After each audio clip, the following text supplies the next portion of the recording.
وزیر اعظم پاکستان شہباز شریف نے ترک صدر رجب طیب ایردوان کی خصوصی دعوت پر ترکیہ کا وفد کے ہمراہ 2 روزہ دورہ کیا۔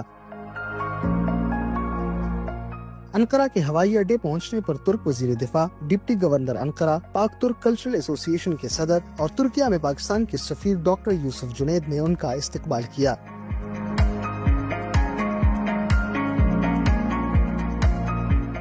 بعد ازاں وزیر اعظم شہباز شریف نے ترک صدر رجب طیب ایردوان سے ملاقات کی، جس میں دونوں رہنماؤں نے دو طرفہ تعلقات کو مزید مضبوط بنانے اور مختلف شعبوں میں تعاون کو فروغ دینے پر تبادلہ خیال کیا۔